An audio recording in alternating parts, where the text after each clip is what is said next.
Hey everyone, कैसे हैं आप लोग। चलिए, आशा करते हैं खुश होंगे आप लोग। चलिए, लॉकडाउन है अभी, इसीलिए अभी हम लोगों को मौका है कि किसी अन्य लड़के से अपर में चले जाएं, मतलब पढ़ करके आगे बढ़ जाएं। सभी लोग पढ़ रहे हैं, आप भी पढ़िए, नहीं तो पीछे चले जाइएगा। चलिए, आज की क्लास हम पढ़ते हैं। पिछले क्लास में हमने आपको जीन पियाजे का थ्योरी ऑफ कॉग्निटिव डेवलपमेंट में हमने बताया था first and second stage, sensory motor and pre operational. आशा करते हैं कि आप लोगों ने उसे अच्छी तरीका से पढ़ लिया होगा। आज हम उसका क्वेश्चन भी करेंगे क्लास के अंत में। फिलहाल हम 2 स्टेज और बचा हुआ है जीन पियाजे का, उसे हम क्लियर करते हैं। तो आज का थर्ड स्टेज हम पढ़ने वाले हैं, जीन पियाजे का थर्ड स्टेज है ना। जीन पियाजे का थर्ड स्टेज पढ़ने वाले हैं कॉन्क्रीट ऑपरेशनल।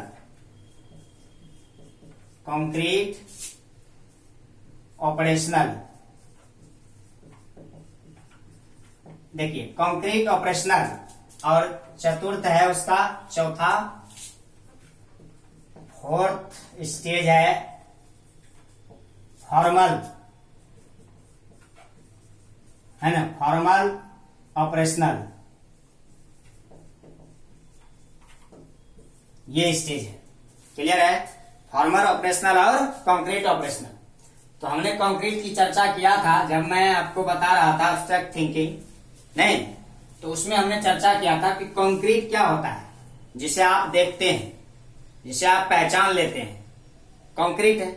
इसी का अपोजिट में एब्स्ट्रैक्ट बताए थे। एब्स्ट्रैक्ट क्या होता है, जिसका आप इमेजिन करते हैं, जो आपके सामने पता नहीं है, सोचते हैं सिर्फ, वो होता है।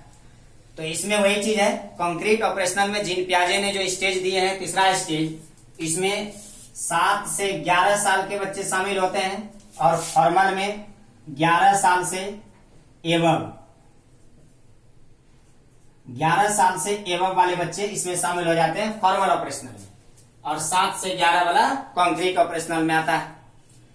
तो हमने आपको बताया था प्री ऑपरेशनल में जो 2 से 7 साल तक का था, उसमें कि बच्चे को वहां पर लॉजिकल थिंकिंग नहीं होती थी, कर नहीं पाते थे सही से। अब क्या हुआ कि बच्चा डेवलप्ड हो गया। जीन पियाजे का कहना था कि अब बच्चा डेवलप्ड हो गया, उसमें अब लॉजिकल थिंकिंग बिगिनिंग हो जाएगी, उसमें जो है लॉजिकल थिंकिंग आ जाएगा, है ना। लॉजिकल थिंकिंग क्या होगा, अब करने लगेगा बच्चा। क्या करेगा, लॉजिक लगाना स्टार्ट कर देगा। लॉजिक लगाने की शक्ति उसमें धीरे धीरे अब आ गया। नहीं, रिवर्सिबिलिटी बताया था कि आपने, रिवर्सिबिलिटी जो है उसमें नहीं होगी। प्री ऑपरेशनल में रिवर्सिबिलिटी का गुण नहीं था। 4 + 3 7 कह सकता था, और 3 + 4 कहने में उसको परेशानी होती थी, लेकिन यहां पर रिवर्सिबिलिटी भी उसे आ जाएगा। रिवर्सिबिलिटी, यहां पर उसको रिवर्सिबिलिटी भी आ जाएगा। रिवर्सिबिलिटी का अर्थ क्या हुआ, जैसे मान लो 1 2 3 4 लिखे, इसको कहिएगा रिवर्स करने तो 4 3 2 1 लिखेगा। इसके जस्ट पहले वाला स्टेज जो था प्री ऑपरेशनल में वो रिवर्स नहीं कर पाता था। अब जैसे आप कहोगे कि भाई 5 + 5 कितना होगा, तो वो कहेगा 10 होगा। 5 + 5 10 होगा। अब कहोगे 10 में 5 घटाएंगे तो कितना होगा, 5 होगा। ये सारा जो है क्वालिटी अब बच्चे में धीरे धीरे विकसित होना स्टार्ट हो जाएगा, वह रिवर्स कर सकता है। नहीं, आप यदि इस तरह से एरो दोगे तो वो इस तरह से कहेगा, यानी उसको रिवर्स कर सकता है। रिवर्स करने की क्वालिटी अब बच्चों में आ जाएगी कंक्रीट ऑपरेशनल में। रिवर्सिबिलिटी होगी, लॉजिकल थिंकिंग लगाएगा, डिसेंट्रेशन होगी, नहीं डिसेंट्रेशन या कंजर्वेशन कहिए। डिसेंट्रेशन का मतलब क्या हुआ, जैसे कम या ज्यादा की पहचान कर पाएगा। नहीं, कम या ज्यादा मतलब फिजिकल नहीं, अर्थात कहिए कि फिजिकल प्रॉपर्टीज यानी भौतिक गुण वाली बात पकड़ लेगा वो। देखिए तीसरा कंजर्वेशन की बात करते हैं। कंजर्वेशन, अब उसमें आ जाएगा, मान लीजिए कि ये बर्तन है और इसमें पानी भरा हुआ है, ठीक है, ये भी बर्तन है, इसमें पानी भरा हुआ है। अब क्या है कि बच्चों में ये भी क्वालिटी आ गया है, तो बता देगा कि पानी बराबर है क्या है, नहीं है, यानी फिजिकल प्रॉपर्टीज यानी भौतिक गुण धर्म को सोचने लगेगा। भौतिक गुण धर्म को भी वह सोचने लगेगा, कम है कि ज्यादा है, इसकी गलती वो नहीं करेगा। अब बता सकता है कोई भी वस्तु को, नहीं, ऑर्डरली कर सकता है, किसी वस्तु को लगा सकता है ऑर्डर में, छोटा बड़ा बड़ा छोटा जो भी है, नहीं, ये सारा चीज उसको गुण आ जाएगा।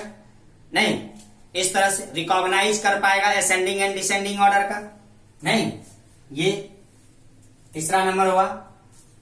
चौथा नंबर यहां पर देखो, अभी फोर्थ स्टेप को हटाते हैं, ये 3 समझ गए। चौथा देखो, वह क्या कर पाएगा, रिकॉग्नाइज कर पाएगा, रिकॉग्नाइज कर पाएगा, पहचान कर पाएगा असेंडिंग एंड डिसेंडिंग ऑर्डर का, असेंडिंग एंड डिसेंडिंग ऑर्डर का क्या कर पाएगा, रिकॉग्नाइज कर पाएगा। जैसे आप समझिए, मान लिया जाए कि किसी पिता बच्चे ने बच्चे को कहा कि बेटा जितना भी टेबल पर किताब है जाओ उसको ऑर्डर में लगा दो, तो बच्चा क्या करेगा, पहले छोटी वाली बुक लगा देगी ऑर्डर में, फिर उससे बड़ी वाली बुक लगा देगा ऑर्डर में, फिर उससे जो बड़ा है वो लगा देगा, फिर उससे जो बड़ा है वो इससे लगाएगा, फिर उससे जो बड़ा है वह लगाएगा। यानी इस तरह से वह क्या करेगा, ऑर्डरली उसको लगा सकता है। नहीं, ये असेंडिंग ऑर्डर में लगा दिया हो, तो असेंडिंग और डिसेंडिंग ऑर्डर की पहचान करने की शक्ति बच्चों में आ जाएगी। किसमें, कॉन्क्रीट ऑपरेशनल में। किसके अनुसार, तो पियाजे के अनुसार। जीन पियाजे का कहना था कि कॉज एंड इफेक्ट का भी गुण इसमें आ जाता है, कॉज एंड इफेक्ट का भी इसमें क्वालिटी आ जाएगी। कॉज एंड इफेक्ट क्या हुआ, जैसे कोई कारण हो, उसका प्रभाव हो, जैसे कपड़े गंदे हो जाते हैं तो उसे क्या करते हैं, धोते हैं, तो बच्चे ये समझता है कि कपड़े गंदा हुआ इस वजह से धोया गया, और उसका इफेक्ट क्या, उसको धूप में दिया गया, क्यों, क्योंकि सूर्य के इफेक्ट से वह कपड़ा सूख जाता है। यानी इस तरह का वह लॉजिक लगाना समझ जाता है। नहीं, वह जो है कॉज एंड इफेक्ट का भी उसमें प्रॉपर्टीज आ जाता है, वो समझ जाता है कि कपड़ा धोया गया, गंदा था, कपड़ा को छत पे दिया गया धूप में, क्यों, क्योंकि सूख जाएगा। नहीं, कॉज एंड इफेक्ट का जो है उसमें आ जाता है। साथ ही साथ क्लासिफिकेशन का भी उसमें आ जाता है, क्लासिफिकेशन मतलब वर्गीकृत करना। यानी नहीं, जैसे बहुत सारा मान लिया जाए, ये इस तरह का शेप दे दीजिए, आप कुछ इस तरह का शेप दे दीजिए, नहीं कुछ इस तरह का शेप दीजिए, कुछ इस तरह का शेप दीजिए, कुछ इस तरह का शेप दे दीजिए उसको, इस तरह का, कुछ इस तरह का शेप दे दीजिए, ठीक है, और कुछ इस तरह का शेप दे दीजिए। अब बच्चे को कहिए कि क्लासीफाई करो, तो बच्चा क्या करेगा, उसे क्लासीफाई कर देगा कि चलो ये 4 वाला है, मान लो ये 1 है, 2 है, ये 3, ये 4, ये 5, 6, 7। तो बच्चा क्या करेगा, कहेगा चलो इसमें देखो 4 साइड्स हैं, 4 भुजा है, इसमें 4 भुजा है, वह 1 और 5 को एक जगह कर देगा। नहीं, फिर देखता है कि 2 ये भी 3 भुजा है, इसमें 3 भुजा है, तो 2 और 6 को वह एक जगह कर देगा। ये सर्किल टाइप का है, ये सर्किल टाइप का है, 3 और 7 को वह एक जगह कर देगा, नहीं, और 4 बचेगा, एक जगह उसको छोड़ देगा। यानी ये क्या करेगा, क्लासिफाइड करने का उसमें जो है क्वालिटी आ जाएगी, वो क्लासिफाइड कर सकता है। नहीं, वो उसे आराम से उसको क्लासिफाइड कर सकता है, क्योंकि बच्चे का जो है थिंकिंग डेवलपमेंट यहाँ पर हो जाता है।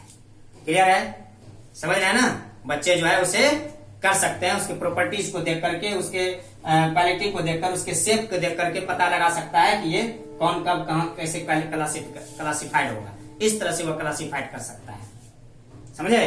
ट्रांजिटिविटी का भी डेवलपमेंट होता है। ट्रांजिटिविटी देखिए, ये 7वां नंबर ट्रांजिटिविटी। अब ये ट्रांजिटिविटी क्या होता है, ट्रांजिटिविटी होता है, ये भी डेवलप हो जाता है ट्रांजिटिविटी। ट्रांजिटिविटी क्या होता है, मान लिया जाए आप कहिएगा A ग्रेटर देन B, फिर C लेस देन B, इस तरह का आप कहिएगा। नहीं, इस तरह यदि आप देते हैं तो उसको कहिएगा चलो तुम A और C का रिलेशन दिखाओ, A और C का रिलेशन क्या होगा तुम ये बताओ। ये आपने क्वेश्चन दिया उसको, A और C का रिलेशन बताओ क्या होगा, तो बच्चा क्या करेगा, A इसका भी रिलेशन देगा, लेकिन कैसे देगा। सबसे पहले एक बड़ा ऐसा पेंसिल लेगा, ये बड़ा ऐसा पेंसिल, इसको नाम देगा A।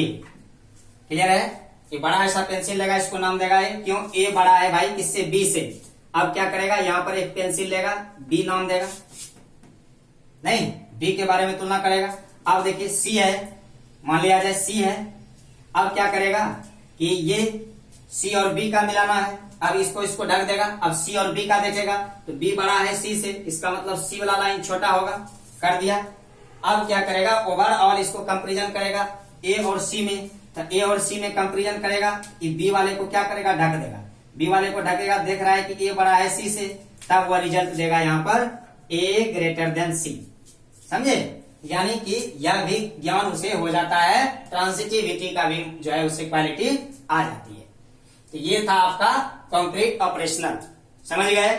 हम नेक्स्ट देखने वाले हैं जो है नेक्स्ट हम देखेंगे फॉर्मल ऑपरेशनल क्या होता है जिन। तो हम फोर्थ स्टेज देखते हैं फॉर्मल ऑपरेशनल। फॉर्मल ऑपरेशनल क्या है, अभी आप तुरंत ने पढ़ा। कंक्रीट ऑपरेशनल क्या होगा, जो है लॉजिकली थिंकिंग वो लगा सकता है, नहीं कंक्रीट कर सकता है। यहां पर क्या करेगा, अब्स्ट्रैक्ट थिंकिंग उसका डेवलप हो जाता है। यहां पर होगा अब्स्ट्रैक्ट थिंकिंग, अब्स्ट्रैक्ट थिंकिंग नहीं, यानी अब्स्ट्रैक्ट थिंकिंग मतलब क्या, वह इमेजिन करने लगता है, नहीं वह इमेजिन की भावना आ जाती है उसमें। इमेजिन वह क्या करता है, इमेजिन करने लगता है। अब्स्ट्रैक्ट थिंकिंग जो उसके प्रत्यक्ष नहीं है, प्रमाण सामने नहीं है, जिसे उसने देखा नहीं है, उसे भी जो है क्या कर सकता है, एज्यूम कर सकता है, वह जो है इमेजिन कर सकता है, काल्पनिक बातें सोचने लगता है। नहीं, इन सब चीजों की चर्चा इसमें होने लगती है। साथ ही साथ इंडक्टिव एंड डिडक्टिव रीजनिंग की बातें भी इसमें आ जाती है। इंडक्टिव एंड डिडक्टिव पढ़ चुके हैं आप लोग, जो नहीं पढ़े हैं लिंक मिलेगा डिस्क्रिप्शन में, वहां से पढ़ लीजिएगा। Inductive and deductive, inductive and deductive thinking आ जाता है, रीजनिंग की बात करने लगता है। नहीं, ये इसकी क्वालिटी भी उसमें बच्चों में आ जाती है। इसकी विस्तार से चर्चा हम किए हुए हैं एक वीडियो में, उसमें बताया गया था कि इंडक्टिव एंड डिडक्टिव क्या है, देख लीजिएगा। मेथड है teaching method, inductive and deductive, ठीक है ना, उसे आप देख लेंगे। ऑन आइडेंटिटी आ जाती है। ऑन आइडेंटिटी क्या होता है, ऑन आइडेंटिटी क्या होता है, ये देखिए। ऑन आइडेंटिटी मतलब अपना का अपना पहचान हो जाता है, स्व पहचान। 11 साल से प्लस वाले बच्चे का अपना पहचान होता है, अपनी एक आइडेंटिटी होती है। सोशल में रिलेशनशिप उसका बढ़िया हो जाता है। नहीं, ऑन आइडेंटिटी, साथ ही साथ क्या, सोशल रिलेशनशिप और सोशल रिलेशनशिप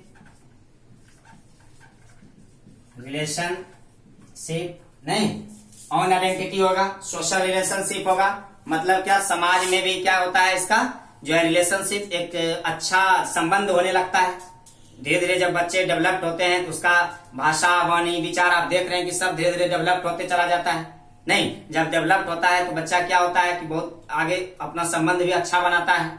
नहीं, नेक्स्ट हम देखते हैं, एक होता है हाइपोथेटिकल रीजनिंग। हाइपोथेटिकल रीजनिंग क्या होता है, हाइपोथेटिकल रीजनिंग देखिए, हाइपोथेटिकल रीजनिंग क्या होता है इसको समझते हैं। हाइपोथेटिकल रीजनिंग समझिए, यदि एक उदाहरण लेते हैं, समाज सोचिए आप कि जैसे छत पर हम लोग घूमते रहते हैं तो कहीं जैसे धुआं उठा तो क्या करते हैं हम लोग, हाइपोथेटिकल रीजनिंग लगाते हैं, सोचते हैं, थिंकिंग लगाते हैं, क्या हुआ होगा, हो सकता है आग लगा होगा, हो सकता है कि कहीं हवन उवन हो रहा होगा, नहीं, या फिर हो सकता है कि अभी कोरोना वायरस का ढेर फैला हुआ है, हो सकता है सैनिटाइजर मशीन वाला सैनिटाइज कर रहा होगा, हो सकता है कि डेंगू की रोकथाम के लिए उसके लिए जो छिड़काव किया जाता है, हो सकता है वो छिड़काव किया जा रहा होगा। यानी कि लोग क्या करते हैं, हाइपोथेटिकल लगाने लगते हैं, हाइपो सोचने लगते हैं, हाइपोथेटिकल सोचने लगते हैं। हाइपोथेटिकल रीजनिंग की बात जब भी आएगी तो 11 ईयर से प्लस में होगा, क्योंकि 11 ईयर से कम वाले बच्चे ये ब्रेन नहीं लगा पाते, नहीं, इसको नहीं लगा पाते वो। मान लिया जाए, जैसे आप कहते हो भाई सीटेट, जैसे आप बात करते हो कि सीटेट वाला पेपर फेस करना बड़ी कठिन है, नहीं, क्यों कठिन है भाई 100% एग्जाम देता है, उसमें से 90% फेल होता है, मात्र 10% जो है पास होता है। तो उसमें कोई विद्यार्थी कहेगा नहीं यार कोई पढ़ता नहीं है इस वजह से नहीं होता है, कोई कहेगा नहीं यार सही से नोट्स अवेलेबल नहीं है, पढ़ने वाले लोग हमको नहीं मिल पाते हैं, बड़े दूर दराज में है, हमें आर्थिक स्थिति सही नहीं है। नहीं, इसीलिए तो ये टीवी और वीडियो प्रेजेंटेशन आया ना, कि आप घर में रह करके अच्छी पढ़ाई कर सकते हैं, और यदि आप चाहें तो आप अच्छी तरीका से सीटेट को इस बार क्वालिफाई कर सकते हैं। बशर्ते डिपेंड करता है आप पर कि आप पढ़ रहे हैं या फिर सो रहे हैं। तो आप पढ़ना स्टार्ट कर दीजिए, कंफर्म है आप सीटेट को क्वालिफाई करिएगा, समझे। तो वही कह रहे थे कि हाइपोथेटिकल रीजनिंग लगाने लगता है लोग, मन में विकास आ जाती है ये सब चीजों की, नहीं, साथ ही साथ क्या होता है, डिस्कवरी लर्निंग होता है। Discovery learning, discovery learning, discovery learning क्या होता है, बच्चा साइंटिस्ट की तरह सोचने लगता है, नहीं दिमाग लगाने लगता है, डिस्कवर करने का कोशिश करने लगता है, ऐसा हुआ तो क्यों हुआ, क्यों हुआ, नहीं हुआ कैसे हुआ, नहीं, तो ये सारी बातें डिस्कवरिंग की बात आ जाती है, खोज की बात हो जाती है, खोज खबर होने लगती है। इन सब चीजों की चर्चा जो है फॉर्मल स्टेज के तहत, ये फोर्थ स्टेज के तहत फॉर्मल ऑपरेशनल में किया गया और 11 से एबव कर दिया गया डायरेक्ट, क्योंकि जीन पियाजे ने 5वां स्टेज नहीं लाया, इतना उन्होंने उसके बाद रिसर्च किया ही नहीं, इसीलिए इसका 4 स्टेज ही रहा। तो यदि क्वेश्चन आ जाए कि इनका विकास कैसे कैसे होगा, तो स्टेज बाय स्टेज किया जाएगा, कंटिन्यूअसली नहीं होगा, ये बात किया जा रहा है। तो अब हम देखते हैं क्वेश्चन कि इसके ऊपर हमने जो पढ़ा है कल और आज, यानी पिछले क्लास में जो पढ़ा और आज जो आपने पढ़ा, दोनों से मिला करके मैं आपसे 2 क्वेश्चन पूछूंगा और दोनों क्वेश्चन का जवाब आप कमेंट बॉक्स में निश्चित रूप से दीजिएगा। देखते हैं आप कितने जीनियस हैं। तो है ये क्वेश्चन है इस प्रकार, चलिए तो स्क्रीन पर क्वेश्चन शो कर रहा है, चलिए जल्दी से इसको हल करके बताइए तो कि इसका आंसर क्या है, क्वेश्चन नंबर 1 और क्वेश्चन नंबर 2। चलिए कमेंट बॉक्स में इसका आंसर कीजिए और देखिए, अपने आप को आजमाइए कि आप कितना सही कर पाते हैं।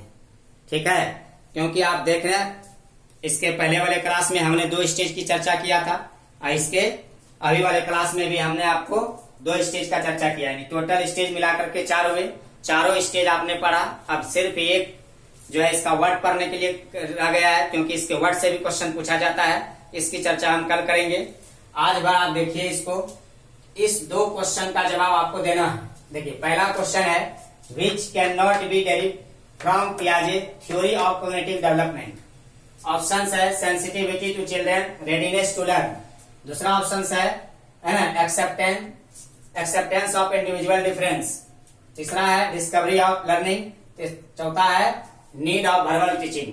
अब देखिए कहता है जीन पियाजे के संज्ञानात्मक विकास से कौन मेल नहीं खाता, मतलब जीन पियाजे ने जो संज्ञानात्मक विकास चारों स्टेज के तहत समझाए हैं, इसमें से कौन सी बात वो नहीं बोले थे, जैसे बच्चों की अधिगानात्मक तत्परता, वैयक्तिक भेदों की स्वीकृति, खोजपूर्ण अधिगम, शाब्दिक शिक्षण की आवश्यकता, ऐसा वो बोले थे। तो इसकी आप जवाब दीजिए जल्दी से। उसके बाद देखिए दूसरा क्वेश्चन है जीन पियाजे के संज्ञानात्मक विकास के संदर्भ में कौन सा कथन सही है। कहता है पहला, पियाजे का तर्क था संज्ञानात्मक विकास चरणों में आगे बढ़ने की अपेक्षा निरंतर आगे बढ़ती है। दूसरा ऑप्शन है पियाजे ने संज्ञानात्मक विकास के 5 स्पष्ट चरण हैं। तीसरा है किसी चरण को छोड़ा नहीं जा सकता क्योंकि ये चरण स्थिर है। चौथा है इनमें से कोई नहीं। तो जल्दी से इसका आंसर आप लोग करके बताइए। चलिए अब मैं इसका आंसर बताता हूं, आशा करते हैं कि आप लोगों ने आंसर बनाया होगा। चलिए देखते हैं। अब आप सोचिए, आपको संज्ञानात्मक विकास की चारों चरण पढ़ा दिया गया है। अब आप सोचो यहां पर कह रहा है कि विच कैन नॉट बी, यानी नहीं है ना, फ्रॉम पियाजे थ्योरी ऑफ कॉग्निटिव डेवलपमेंट। पियाजे का कॉग्निटिव डेवलपमेंट का थ्योरी इनमें से कौन नहीं है। आप देखो सेंसिटिविटी, सेंसरी मोटर में आपने पढ़ा था। अब देखो एक्सेप्टेंस ऑफ इंडिविजुअल डिफरेंस, नहीं, वैयक्तिक भेदों की भी स्वीकृति, धीरे धीरे उस अपने आप को आगे बढ़ाते चला गया। डिस्कवरिंग लर्निंग, अभी तुरंत फॉर्मल स्टेज में आपने पढ़ा डिस्कवरिंग लर्निंग। और नीड ऑफ वर्बल टीचिंग। आप बताओ कि पूरा जीन पियाजे आपने पढ़ा, कहीं पर ये पढ़ा क्या कि टीचिंग करने की आवश्यकता है उसको। टीचिंग देने के लिए जीन पियाजे ने कभी कहा कि बच्चों को शिक्षा देना पड़ेगा, पढ़ाना पड़ेगा, टीचिंग देना पड़ेगा, ऐसा उन्होंने नहीं कहा। कहता है शाब्दिक शिक्षण की कोई आवश्यकता उसको नहीं है। यही कहा इसमें से कौन नहीं होगा, तो कौन नहीं होगा, ऑप्शन नंबर 4 नहीं होगा। अगला कहता है कौन सा स्टेटमेंट ट्रू है, करेक्ट है जीन पियाजे theory of cognitive development. Jean पियाजे के कॉग्निटिव डेवलपमेंट के अनुसार कौन सा जो है तर्क जो है एकदम सही है। चलिए तो पहला तर्क है पियाजे आर्ग्यूज करता है, तर्क लगाता है, instead of progressive theory stage cognitive development is continuous. कहता है कि क्या पियाजे का तर्क था संज्ञानात्मक विकास चरणों में आगे बढ़ने की बजाय निरंतर आगे बढ़ती है। बताइए पियाजे ने क्या कहा, यदि चरणों में आगे बढ़ने के बजाय यदि कहता तो फिर ये चरण देता क्यों। इनका मानना था कि विकास चरण बाय चरण होगा। यहाँ पर क्वेश्चन क्या कर रहा है, पियाजे का तर्क एक संज्ञानात्मक विकास के आगे बढ़ने की अपेक्षा निरंतर आगे बढ़ती है, गलत न हो गया। अपेक्षा यहाँ लगा रहा है कि गलत ना हो गया, ये आंसर तो नहीं होगा, कह रहा है कौन सही है। चलिए दूसरा हम बढ़ते हैं, कहता है 2 नंबर ऑप्शन, प्याजे हैज प्रपोज 5 जो है डिस्टिंक्ट स्टेज, क्या 5 स्टेज दिए थे, 5 स्टेज उन्होंने दिए थे, नहीं ना, ये भी गलत हो गया जब 5 स्टेज ही नहीं दिए थे। प्याजे ने संज्ञानात्मक विकास के 5 चरण स्पष्ट किए हैं, गलत बात है, क्या ही नहीं था 5 चरण।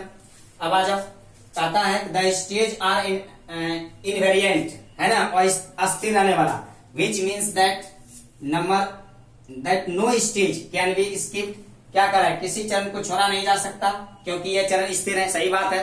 जिन प्याजे ने क्या कहा कि चरण बाय चरण जो है होगा, बीच से एक को चरण गायब करिएगा तो फिर इसका जो है कॉग्निटिव डेवलपमेंट गड़बड़ा जाएगा, नहीं, तो इसका आंसर क्या होगा, ऑप्शन नंबर 3 हो जाएगा, ये नन ऑफ दिस तो होगा ही नहीं, यानी कि इसका आंसर क्या होगा 3। तो ओवरऑल आंसर हो गया, पहला नंबर का आंसर हो गया डी और दूसरा नंबर का आंसर हुआ सी। अब देखिए आप पढ़े तो कितना लाभ हुआ आपको, डायरेक्ट आंसर आप करने सीखे, इस तरह से आप क्लास में जुड़े रहिए। जब सारी क्लास को हम पढ़ लेंगे तो एक क्लास आपका 1-2 क्लास लगभग होगा कि आंसर कैसे मारना है, जो क्वेश्चन आप नहीं जानते हैं उसको भी कैसे खोज करिएगा, कैसे डिस्कवर करके उसका आंसर खोज करके मारिएगा, ठीक है। उसके बाद तब हम लोग जो है टेस्ट खेलेंगे। चलिए तो आज का क्लास यहीं तक, मिलते हैं फिर अगले दिन, तब तक के लिए जय हिंद जय भारत।